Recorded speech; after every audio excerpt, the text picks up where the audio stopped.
So from a financial standpoint, what's your advice to players? Because there's a lot of horror stories as far as people getting robbed by their accountants, financial advisors, making bad decisions.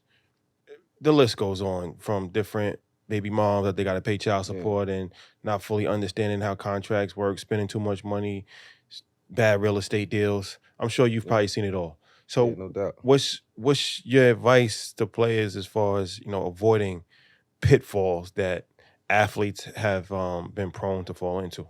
Yeah, my advice is that you know how to count, you know how to do addition and subtraction, and keep it that simple. If there's an investment that you want to get involved in, I say, just proceed with caution and don't overwhelm yourself. Don't be throwing around millions of dollars. You know, guy comes and says, "Oh yeah, we about to, build this this duplex over here, and it costs 5 million. We need $1 million. Now, how about I give you $200,000 first, and let me or introduce me to the investment group or the people that's involved. How we gonna, financially buy this property, make sure that it can fully function, and then also get a return. You got to ask questions. But sometimes you ask questions and you get the answers that people want to give you.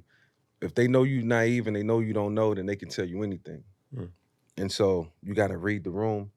And that's why I say in the beginning, don't go invest in millions of dollars. Like I gave a financial advisor $8 million when I was in Atlanta.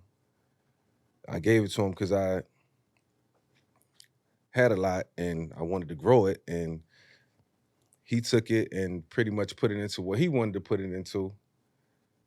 And then when I was going through a rough time and I had to liquidate because of the trouble I got in to pay back, creditors or whoever, shit wasn't liquid. I couldn't liquidate it. Couldn't find them. Couldn't liquidate it.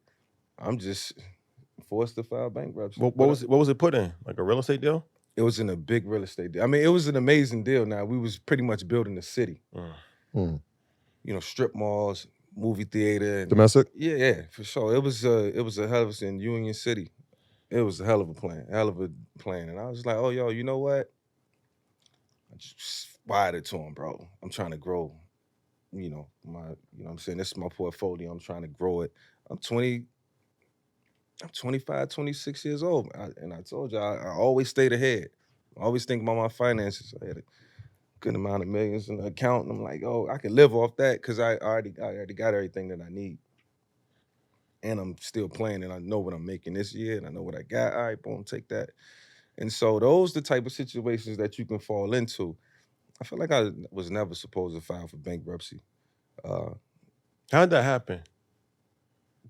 when you're in prison and you can't make phone calls and talk to people and catch up with people, they run off.